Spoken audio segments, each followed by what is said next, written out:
How the atomic bomb ended World War II, but at what cost? The world changed forever in August 1945. Two bombs, dropped on two cities, ended the most devastating war in human history, but the cost was unimaginable. This is the story of how the atomic bomb ended World War II and the questions that still haunt us today.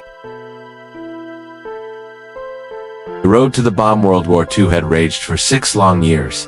By mid-1945, Nazi Germany had surrendered, but Japan continued to fight fiercely in the Pacific. The United States, weary from years of brutal island warfare, faced the prospect of a full-scale invasion of the Japanese mainland. Military planners estimated that such an invasion could cost hundreds of thousands, possibly millions, of lives.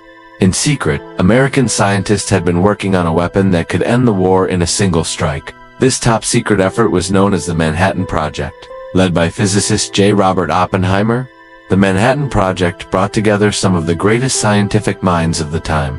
Many were refugees from fascist regimes in Europe, deeply motivated to stop the Axis powers.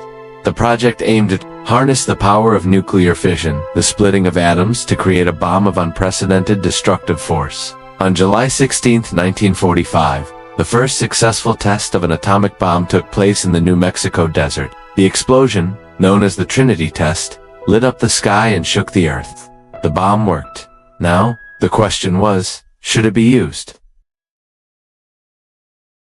Japan's refusal to surrender. Despite devastating losses and relentless bombing campaigns, Japan refused to surrender. The Allies issued the Potsdam Declaration on July 26, 1945, demanding Japan's unconditional surrender. The alternative, they warned, would be prompt and utter destruction. Japan ignored the ultimatum. President Harry S. Truman, who had taken office after Franklin D. Roosevelt's death, faced a difficult decision. Should the United States use its new weapon to force Japan's surrender? Or should it pursue other options, like a demonstration of the bomb's power, or continued conventional warfare? Truman chose to use the bomb. Hiroshima, August 6, 1945 at 8:15 a.m. On August 6, 1945, a B-29 bomber named Enola Gay dropped the atomic bomb. Little boy over the Japanese city of Hiroshima.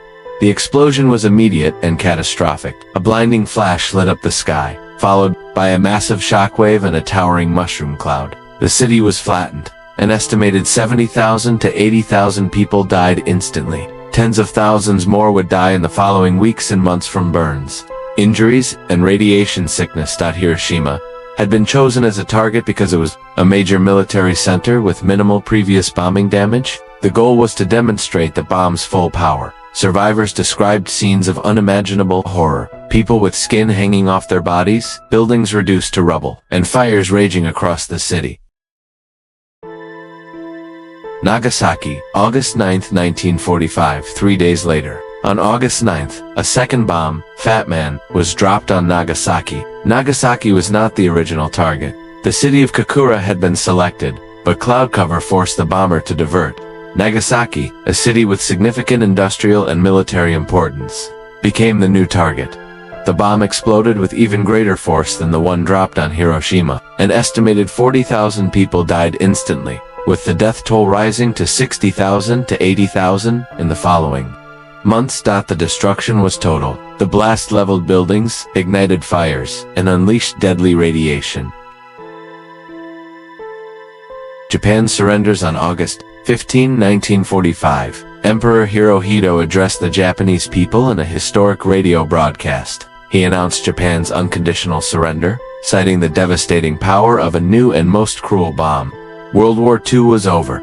The formal surrender took place on September 2, 1945, aboard the USS Missouri in Tokyo Bay.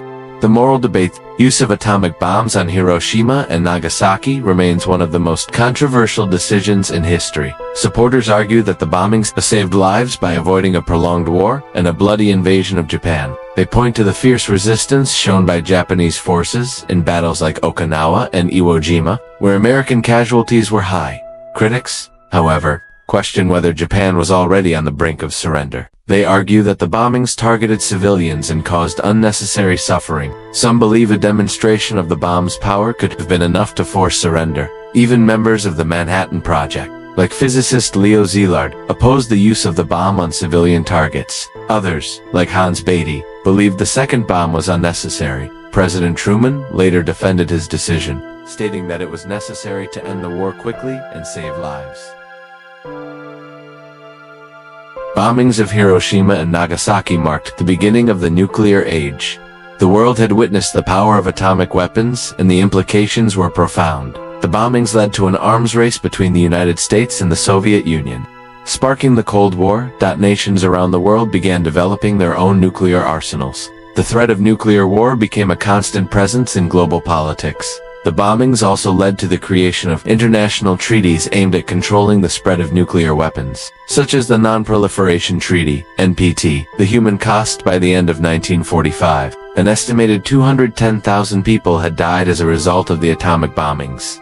Many survivors, known as hibakusha, suffered lifelong health problems, including cancer and genetic damage. They faced discrimination and stigma in Japanese society. The cities of Hiroshima and Nagasaki were rebuilt, but the scars remained. Memorials and museums were established to honor the victims and promote peace. The Hiroshima Peace Memorial Park and the Nagasaki Atomic Bomb Museums serve as reminders of the horrors of nuclear war.